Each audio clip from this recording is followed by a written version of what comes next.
একজন ইনকামওয়ালা হইলে বাকিগুলা বসে বসে খায়, আর বাদ বাকি যত খরচা একজনের উপর দিয়ে রাখে, আর বাদ বাকি সবাই আরাম করে।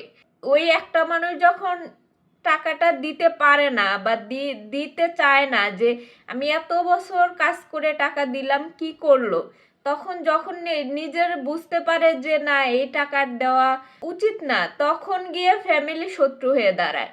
ফ্যামিলি তখন বলে আমার এই ছেলে ভালো না, তখন ফ্যামিলি আরো উল্টা ব্লেম করে সেই সন্তানের উপর, যে কিনা এতদিন তাদেরকে ইনকাম করে দিছে, দেওয়ার পরে তারা তার জন্য কিছু না করে নিজেদের স্বার্থ হাসিল করছে। বেশিরভাগ ক্ষেত্রে এরকম হয় যে যে ছেলে বা মেয়েটা সারা জীবন উপার্জন করে সংসারে ঘানি টানে, দিন শেষে একটা সময় গিয়ে সেই সন্তানের কিছুই থাকে না। বাবা মা সব কিছু ভাগ বাটোয়ারা বা ভাই বোনের মধ্যে এমনভাবে বন্টন করে যে যে সন্তানটা এত বছর ধরে কাজ করে টাকা উপার্জন করছে, প্লাস হইতেছে সম্পত্তি গড়ার ক্ষেত্রেও নেওয়ার ক্ষেত্রে সব কিছুতে সেই বঞ্চিত হয়।